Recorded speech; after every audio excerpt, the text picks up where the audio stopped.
bienvenue chez Dodd. Aujourd'hui on se retrouve pour la première update de mon Rolling Project Pan.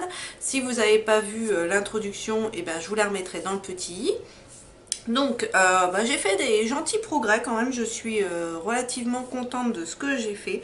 Donc en premier on avait le scrub pour les mains de chez Sienne qui sent la papaye et les fruits exotiques si je dis pas de bêtises.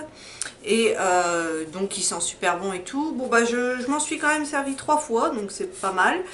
Et il m'en reste à peu près ça, donc ça descend bien. Ça, c'est pas terminé, mais c'est vraiment en bonne voie. Ensuite, en numéro 2, c'était le masque visage purifiant de la marque Lovea. Donc à l'argile rose, peau sensible.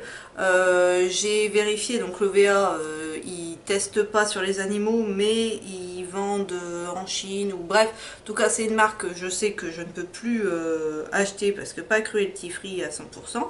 Donc c'était un bon produit, il était sans PEG, sans silicone, sans parabènes et sans phénoxyéthanol, à 99% d'ingrédients d'origine naturelle. Par contre ils disent pour peau sensible, méfiez-vous si vous avez la peau sensible, parce que moi qui ai la peau mixte à grasse, je trouvais qu'il décapait, il faisait pas semblant. Normalement vous attendez vraiment que toute l'argile soit vraiment bien sèche pour pouvoir la rincer. Voilà, 5 minutes, pas plus, parce que après ça avait tendance à vraiment à picoter. Donc si vous n'avez rien contre les produits testés sur les animaux, pourquoi pas.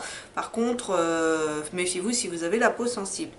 Et donc du coup je mets à la place un masque de la marque Sienne, le Tropical Summer. C'est un masque gel rafraîchissant avec vitamine B3, enzymes de papaye et cellules fraîcheur mangue pour une peau visiblement lisse, pour tous les types de peau. On peut s'en servir 1 à 2 fois par semaine et on le laisse entre 5 et 10 minutes. Moi j'ai pas de problème avec ces produits là sur ma peau. Je sais que j'avais vu dans une vidéo d'Esther qu'elle disait que elle c'était pas adapté et que après elle avait des rougeurs sur le visage. Moi j'ai pas de souci avec, mais je rachèterai pas les produits Sienne puisqu'ils sont malheureusement testés sur les animaux. Ensuite, en numéro 3, on avait le masque pureté de chez Yves Rocher à la poudre de Baïkal purifiante. Je pense qu'il en reste pour une fois, parce que même toute seule, c'est pas évident d'appuyer sur le tube. Je demande toujours à mon mari de venir me donner un coup de main. Et là, je pense que voilà, il en reste pour une fois et ça sera bien. Donc lui, il est quasiment terminé. C'est un bon produit, mais je trouve quand même que ça m'assèche pas tant que ça, ça régule pas tant que ça les problèmes de peau grasse, et surtout au niveau des ailes du nez. En ce moment j'ai les pores qui sont très dilatés, je trouve pas que ça résolve le problème. Donc voilà, j'en suis pas de regret que je pourrais pas le racheter. Voilà, ça, je vais essayer de me trouver autre chose, mais pour l'instant voilà, ça c'est pas terrible. Ensuite pour le numéro 4, c'est la crème hydratante énergie fruits. Alors elle a bien descendu parce que j'en ai mis pas mal sur les garçons aussi. Et je pense qu'il en reste ça, parce que de la façon dont quand on secoue ce qu'on entend. Donc elle, je pense que la prochaine update, elle sera terminée. Pour le numéro 5, c'était le gommage de chez Yves Rocher de la gamme Hydra Végétal, donc le éclat fraîcheur sève végétal, qui était comme ça. C'était une miniature de 30 ml. Celui-là à rincer, c'est quand même une galère parce que c'est des espèces de tout petits grains. Alors, je sais pas si c'est du sucre ou quoi, mais c'est vraiment pas évident du tout à rincer. Par contre ça n'agresse absolument pas la peau, parce que limite vous pouvez vous en servir tous les jours, parce que les grains sont fins mais ne décapent pas méchamment. Donc si vous avez une peau sensible, celui-là il vous ira parfaitement. Donc pour remplacer le gommage, j'ai choisi de mettre un top coat de chez Sienne qui fait un effet un peu gel sur les ongles. Il a un très bel effet, mais malheureusement c'est pas cruelty free. Donc je vais terminer, et puis j'essaierai de me trouver un top coat. Je me suis trouvé des top coats de chez Formula X, donc je vais pas les entamer, je veux vraiment terminer ça, ne plus en parler, et puis je testerai ensuite ceux de chez Formula X. Donc voilà pour celui-ci. En numéro 6, ensuite, c'était le démaquillant yeux, le petit Olivier, donc je détestais, ça je vous l'avais déjà dit dans l'intro. Je suis bien contente de l'avoir terminé. En plus, petit Olivier teste sur les animaux, donc voilà, c'est un produit qui est sans parabènes, sans silicone, convient aux vidéos sensibles, c'est vrai, parce qu'il ne pique pas, mais alors ça retire pas du tout bien le maquillage, donc ça, sans regret que ça soit fini. Pour remplacer le démaquillant, j'ai choisi de mettre le All-in-One de chez Dr. Rescue, qui est un... Alors lui il fait tout, hein, il fait base, il fait top coat, il fait soin aussi. C'est vrai que c'est une super base, que bah, ça quand même ça aide drôlement bien à ce que les ongles ne se dédoublent pas, parce que moi je suis quelqu'un qui retire mon vernis, qui en met beaucoup, voilà, donc j'ai besoin de bases qui soient aussi soin, et même chose que pour le top coat, je le remplacerai ensuite par une base de chez Formula X que j'ai eu chez Nose. Donc voilà, on termine ces deux là et on passera ensuite à autre chose. En numéro 7, c'est ma poudre All Matte Plus de chez Catrice. Alors elle est bien creusée, je pense que vous allez pouvoir le voir, hein. Là j'attaque vraiment, on voyait le pan la dernière fois, mais là on voit de plus en plus, donc elle, j'espère qu'à la prochaine update elle sera terminée, parce que je trouve pas qu'elle matifie tant que ça.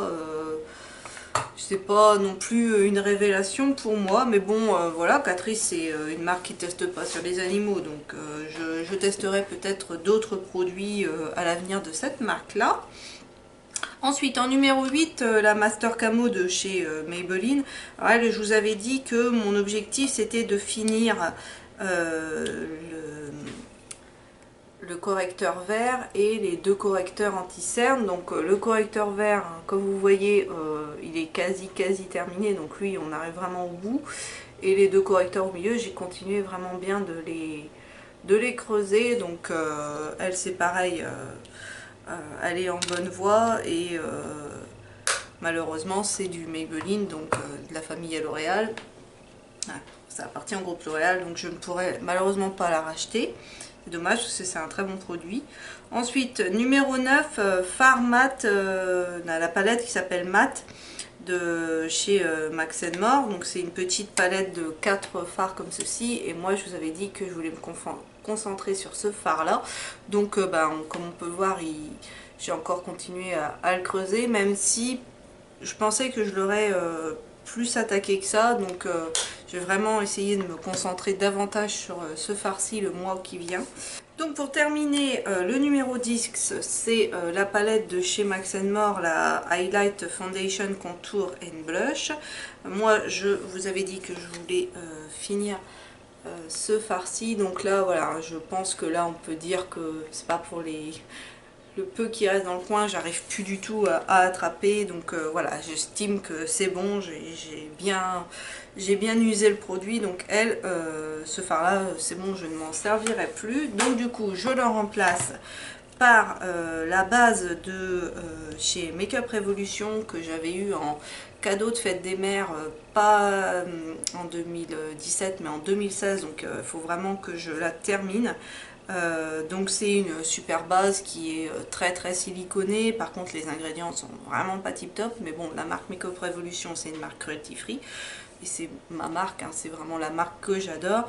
Donc il en reste vraiment très peu. Je l'ai mise ce matin et c'est vrai que ça faisait un petit temps que j'avais pas mis de base, et c'est fou le plaisir que j'ai eu, parce que ça donne vraiment quelque chose de très flouté, de très doux, cet aspect peau de bébé et tout, et surtout au niveau de mon nez et des ailes du nez, ça m'a fait plaisir de retrouver ça. Donc voilà, j'étais vraiment très contente de pouvoir le remettre.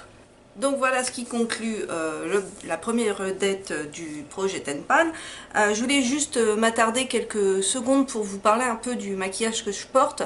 Donc sur les yeux, j'ai mis le Jumbo blanc de chez NYX en couleur Milk, et par-dessus j'ai mis un fard de la palette Glow and Highlight qu'on avait trouvé chez Action, et j'ai mis ce fard-ci qui est un fard blanc avec des reflets bleutés et plein de paillettes à l'intérieur. J'espère que vous verrez bien.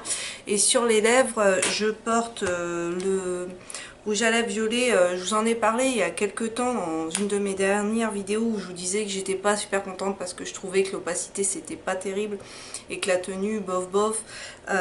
Donc là je l'ai un peu pumpé, on va dire. Donc le violet c'est le numéro 135, c'est un Gossamer Émotion de chez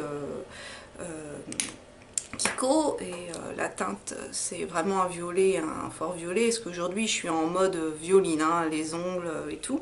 D'ailleurs les ongles aussi sont en violet, c'est le Color Riche 462 préliminaire de chez L'Oréal. Les vernis L'Oréal sont mes préférés, mais malheureusement je ne peux plus en acheter vu qu'ils sont pas cruelty free, donc là je liquide vraiment tous mes L'Oréal. Donc sur les lèvres, voilà ce que ça donne le violet, et par dessus j'ai aussi rajouté un petit peu du même fard, du même highlighter, toujours de la palette. Donc je vais vous faire un petit zoom quand même que vous puissiez voir un peu le rendu. Vous voyez sur les lèvres ça brille quand même pas mal, je trouve le rendu super sympa. Et sur les yeux, je vais les fermer pour que vous voyez mieux. Voilà ce que ça donne, donc franchement j'aime beaucoup le rendu, et bien sûr j'ai remis en highlighter. Et sous mon arcade sourcilière et sur le côté. Je n'ai pas remis sur le nez, je crois pas, parce que bon, j'ai dit là ça suffit, il y a peut-être assez comme ça, mais voilà ce que ça donne. Eh bien j'espère que vous aussi de votre côté vous arrivez à vous débarrasser de certains de vos produits. Ça permet aussi de les sortir et de les utiliser un peu plus en approfondi, et des fois on se rend compte que le produit soit est super, soit en fin de compte qu'il n'était pas si génial que ça. Et puis ça fait de la place dans nos tiroirs, donc c'est bien aussi. Voilà, j'espère que cette petite vidéo vous aura plu. Surtout n'hésitez pas à me mettre des petits commentaires parce que j'adore vous lire. Sur ce, je vous souhaite à tous une excellente journée. N'hésitez pas à vous abonner si ce n'est pas encore fait, parce que plus on est de fous, plus on rit. Et moi je vous dis à bientôt dans une prochaine vidéo.